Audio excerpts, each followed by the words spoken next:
ఇప్పుడు క్రాస్ 3 వచ్చేసి zigzag stitch అండి.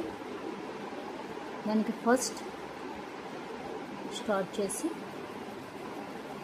ఇలాగా చిన్న నాటు పైకి వేసుకోవాలి పైన, అలాగే మళ్ళీ కిందకు వచ్చేసి కింద ఒక చిన్న మళ్ళీ స్మాల్ చైన్ వేసుకోవాలి. మళ్ళీ బిగ్ చైన్ ఒక చిన్న స్మాల్ చైన్ వేసి మళ్ళీ పైకి వెళ్ళినప్పుడు కూడా పైన ఒక చిన్న స్మాల్ చైన్ వేస్తూ మళ్ళీ కింద మళ్ళీ చిన్న స్మాల్ చైన్. ఇంతే జిగ్జాగ్ స్టిచ్. ఇలా వేస్తే మనకి ఆ స్మాల్ చైన్ వేయడం మూలని మనకి చైన్ ముందుకు రాదు. వేయలేదు అనుకోండి చైన్ వచ్చేస్తుంది. ఇప్పుడు ఇది వేయకుండా చూపిస్తాను. అలా వేయకపోతే చూసారు కదా చైన్ ఇలాగా మనకి జిగ్జాగ్ లాగా రాదు. యూ షేప్ అలా వి షేప్ అలా వచ్చేస్తుంది. కాబట్టి ఇక్కడ ఒక చిన్న స్మాల్ చైన్ వేస్తేనే మనకి కరెక్ట్గా వస్తుంది.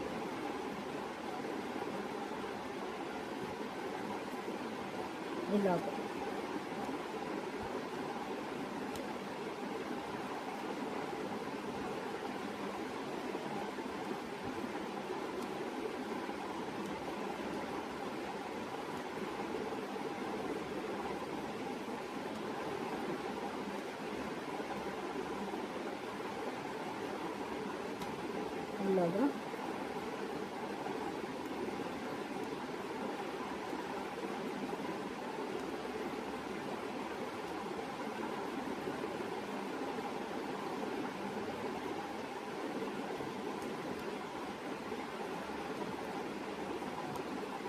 ఇలాగా రోజు ప్రాక్టీస్ చేస్తే స్పీడ్ వచ్చేస్తుంది. ఫస్ట్ మనకు చైన్ వేయడం వచ్చిందంటే చైన్ తోటి అన్ని రకాలు వేసేయచ్చు.